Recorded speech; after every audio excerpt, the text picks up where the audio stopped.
Hey everyone, it's Mr. Barden here. Today I'm going to be talking about different kinds of microphones used in various kinds of, well, generally music making, but could be any kind of recording situation. These are the main kinds that you will find just about anywhere.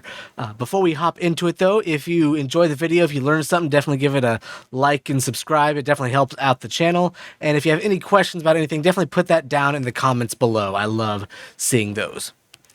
So let's just hop right into it. You may have noticed on the screen I have some diagrams. Clever viewers may notice where I have just typed in dynamic mic diagram and left that on the screen.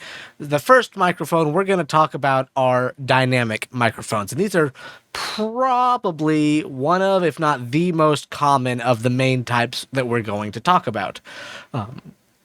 And so anytime you generally see something that's just considered a microphone, it's probably a dynamic microphone. I've got this one right here, one of the more common ones that are in use, the Shure SM57 dynamic microphone.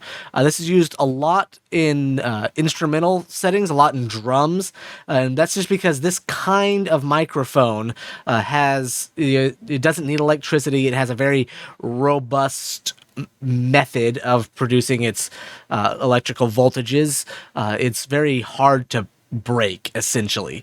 Some of these microphones are a little bit more delicate, but dynamic microphones are probably the most sturdy. Again, this is speaking broadly, and particularly with the SM57 and 58.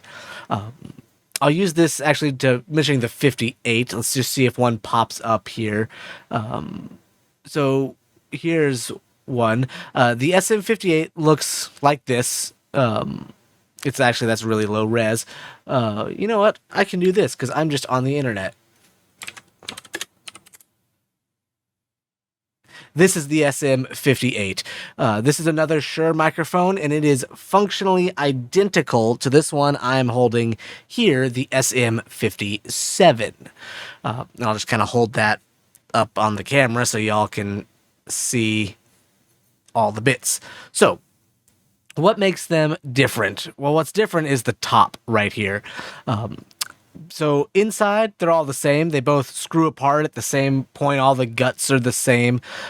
It's just the top is different, so it's used more for vocal things as opposed to instrumental things that wouldn't need that kind of top. So here you can see them both side by side. Where I'm going with this is that the actual portion of these devices that I'm showing you today that generates sound is very small. Again, holding up the SM57, all of the bits are right here, and the rest of this has just been added on and filled in to make it very comfortable and nice and solid to use. Again, all the components are very tiny. So if you were to remove this little grill here, this is just used to protect the microphone parts, you would find in a dynamic microphone like this a setup where there is a little diaphragm, so you can't actually get in there because that would break it, and they want to fight that. But then there's a magnet with a little wire wrapped around it in a coil, and then those wires leave and go out the back of the system.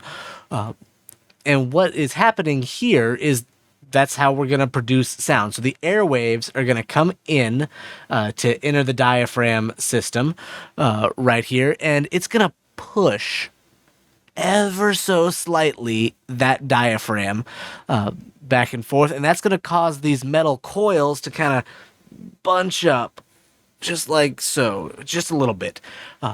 And this, if you don't know, when you're wrapping metal around a magnet, doing that kind of thing, it will generate an electric current. And that's going to go down the wires and out the back of the microphone into these pins, and that's what gets picked up and recorded by the recording device. Here's a more blown apart version of that same thing. And that's really all it is. The other devices will amplify this current in order to turn it into something people can hear, but because it is analogous to the sound entering the microphone, when it's played back out of a loudspeaker, it's going to sound the same. Funny story, this is actually a dynamic microphone that I'm using. right here. If I were to remove the little dust cover pop filter thing there, you can see a bit of what I'm talking about. So I'm not sure exactly how clear that's coming through. I'm kind of looking at the screen, but all of this is just a screen to protect the capsule, which is located right here in this lower portion. Now it's all encased in metal, so you can't actually see the coil moving, but there is a little diaphragm here. It's not moving fast enough to be able to actually see it, but I just wanted to point that out that these kind of microphones are everywhere.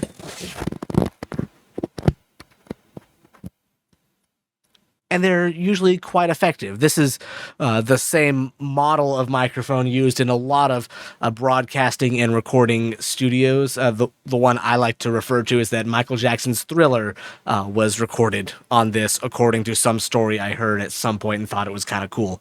I don't know where to quote that, but I've seen pictures of him using these microphones. Okay. So that's generally a dynamic microphone in concept. Again, sound enters, it pushes this little diaphragm, which moves these wires around a magnet, and that gets sent out the back. Here's a whole everything here. It all gets sent out to the these pins in the back, and that's how we see it. That's the first kind of microphone, a dynamic microphone. The second kind is a condenser microphone. And I happen to have two different ones right here. The Audio Technica, the 2020 is what it's called, AT2020. And this one, it might be a little easier for you all to see the capsule suspended in the middle of this big grill right there. This is what's called a large diaphragm condenser microphone because it's, well, got a large diaphragm, especially compared to the small diaphragms. Here, this is what's a small diaphragm condenser pencil mic. This is a Samson C02. I use these for very specific things, but in this one, the capsule is located here. I actually like to do this. I don't do it very often, but you can actually, on these mics, remove the capsule and change out so they will respond a little bit differently. But what I like to do here is you can see these two little metal plates that go really, really close to each other. And that's the core of these condenser microphones. So the way that this will work is like this. So the sound waves are going to enter, and it's going to, again, push a diaphragm back and forth like, the sound pressure coming in. Where it's going to be different is instead of a coil of wire wrapped around a magnet, we have a metal plate right here. And this whole system is energized either with an internal battery or with what's more common called phantom power. I'll just say real quick, phantom power is a voltage of 48 volts that is usually just sent energized down the mic cable is where that comes from. So usually different devices can just provide that automatically. You don't need to be plugging stuff into the wall. That's not always the case, but generally speaking. But anyways, because this is energized, as we are moving these metal plates closer and further apart with that sound pressure, it's going to then, affect that electric circuit running through the whole thing, causing those variations in that current, and that's what gets sent and picked up, just like the dynamic microphone, just a little bit differently. Here's another diagram. Again, diaphragm pushing some things around. That one doesn't show the power and everything happening right there, but there we are. So again, you can kind of see how these things move back and forth. The whole thing is powered and electrified, and that's what's generating that signal is, again, these plates moving closer or further apart. Again, these can come in a small form or a large form. Generally, the large form is used a lot more for things where you want to get nice and close to the microphone. It's really good for vocals, instrumentals, things like that. I like to use these small microphones for maybe something like guitar or something where I want to get really close to whatever I'm performing, recording, and it can really get a lot of detail without taking up a ton of space. The other way I like to use these is for recording room ambience. I like the way that they sound for that. But they can vary different kinds of uses, but these are generally for, because of their large diaphragm, a little bit warmer sound. They'll pick up really nice features of vocal and instrumental and a lot of close-up things as well. Generally speaking, you do not need to be as close to a condenser microphone as you do to a dynamic microphone. You can get what's called proximity effect, where if you're really close to the microphone, it will pick up and accent a lot of the bass sounds. I hope this is coming through. I'm literally putting my mouth on my microphone right now. It sounds like that a little bit in my speakers. Anyways, so that's there. They have different uses. So for my classroom setting, those are the only two I have. I have my own personal, I have two of these little ribbon microphones here. So anyone watching this video is going to get a bonus microphone in line. I don't have a lot of ribbon microphones. I really like them, but they, nice ones are very expensive. So a ribbon microphone functions different than the others. And this one, again, I don't know how well you might be able to see through the grill. So I'll just kind of stick it here and move it around in different lightings. But it has a setup kind of like this, or this one might be a little bit bigger. It's not that much bigger. Wherein there is a suspended metal, foil ribbon, here. And just like the human cochlea, different frequencies will stimulate different portions of this ribbon. And because it's, again, suspended in a magnet, because those vibrations will cause different parts of the ribbon to vibrate, and it's all hooked up to this electrical system here, it will send out those variations in voltages responding to the incoming sound. I really like them for vocals and a few other instruments, but for me personally, I really like them for vocals. They have a very nice warm characteristic. A lot of older microphones, that's probably what they tend to be. They have a very distinct shape. So those are there. I do want to point out, because I mentioned phantom power earlier, ribbon microphones can be tricky. So modernly made ones tend to be what's called an active ribbon. And if you're lucky, it'll even say on the thing if it requires phantom power. There we go. This one does. The reason for this is because older microphones in particular, the ribbon microphones, that extra voltage running through the system could burn out this little bit of foil and destroy your multiple $1,000 microphone that you just bought. So it can be very picky, which is part of the reason I don't have them for my students, outside of the fact that they are very expensive for good ones. But this one requires active electricity. That's what's generally called an active ribbon, although not all of them do. So if you want to get a ribbon microphone, check with your manufacturer and that model and read the manuals. Just figure out if you need the power for what you've got. The last thing I want to do is talk about pickup patterns. So these microphones are all used for recording different things, but they all will respond slightly differently. I like these little 3D diagrams that have popped up on Google right here, because they're showing really what we're talking about. And that is that the microphone is designed to pick up sound in a certain area. I think generally the most common, but not always, is this what's called cardioid, or it's called that because it's a heart-shaped pattern right here. We have that right there, and this is really shown off with when you put the microphone with it. So this is showing that the microphone is going to pick up what's directly in front of it the best. So basically whatever's inside of this circle is what's getting picked up. and it'll pick up a sound at negative 25 dB at this distance is the same as 5 dB at that distance. That's essentially what's happening, but it'll pick up whatever's inside of this shape. And it's kind of makes sense because, as you move further back, that's not the sensitive area of the microphone, and then you're, would be talking into the back like this, and that's just kind of stupid. It's not going to work. So that's what these patterns are. These polar patterns, they tend to be called. So there's a bunch of them. Cardioid is perhaps the most common. After that, it generally varies on what you're focusing on. So supercardioid is what this one is. And you can tell it's got on the capsule this little diagram right there. And you can see it's a supercardioid diagram.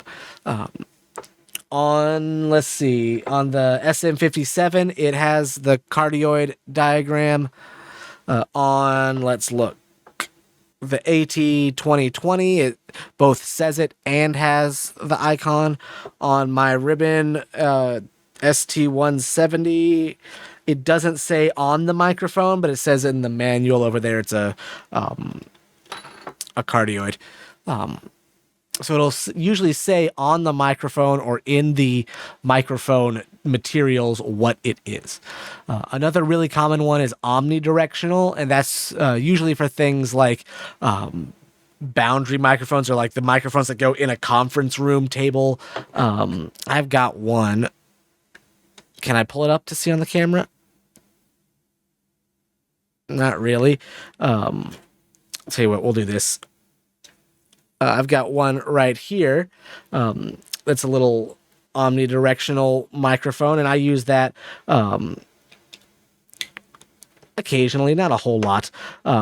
Depends on the settings and what I'm doing for recording. It's very useful for talking to, just putting on a desk and having. I just like how this one sounds a little bit more. And then again, we get supercardioid, which is like a normal cardioid with it's recording a bit out the back as well. Hypercardioid is similar to supercardioid, but a little bit fatter. I already talked about omnidirectional is all directions. Figure 8, or kind of like that double cardioid, front and back. A lot of microphones will have multiple capsules in there, so they'll be able to record a variety of patterns. And a shotgun, again, front, back, left, and right, but these are super directional. It's very narrow. And there's, variations of all of these. In actuality, you'll find on the diagrams in the manuals for the microphones what the actual one is. Here's I don't know what this is for, but you'll see that it's not, a perfect shape in actuality. And it varies from microphone to microphone. Okay, anything else? Yeah, like here's a supercardioid with that little extra bit pointing out that way. All right, at this point, I think I'm just kind of rambling and repeating myself. So just to, reiterate all the bits, we have a dynamic microphone, which has a bunch of wires wrapped around a magnet and does not need phantom power to work. We have condenser microphones. Those have either a large or small diaphragm setup. Depending on what you need, you may find different ones to be useful. These ones have 2 metal plates that move closer and further apart and are energized, so those variations cause the electrical voltage changes. And they need either an internal battery or phantom power to work. Most of the time, it's phantom power. There's also ribbon mics, which have, a ribbon in them, and that responds very similarly to the human cochlea in the ear, where different vibrations will stimulate different portions of this ribbon, causing it to fluctuate that electrical signal that's running through it. And they may or may not need power. It depends on the microphone. The last thing that I'm going to mention, because I forgot about it a second ago when I said I was going to be done, was the idea of side address microphones. So microphones like these, generally the longer ones, you're going to make noise and point them at this their end here at whatever you're recording. This one is the same kind of thing, called like a front address, and that's because you're addressing that front. This is different than one of these, which is a side address microphone. And as you can see right here from this diagram, you're not going to talk into them like this. You're going to talk into them on facing the side. This one's very conveniently labeled back on the back, right where I put my name. But it's handy. But again, you're talking into the side of the microphone and not the top. Most of these larger diaphragms are like that, but not all of them. This one, has a pretty big point, but you'll just have to check and see what it says for your microphone. But it varies. Most large diaphragm microphones are side address. Most of these, generally handheld shaped, are the front. So that's the last bit for real this time. So I'm going to be wrapping that out. If you enjoyed it, you learned something, definitely, like, comment, subscribe, all the YouTubey bits. And with that being said, I will see you all the next time that I see you.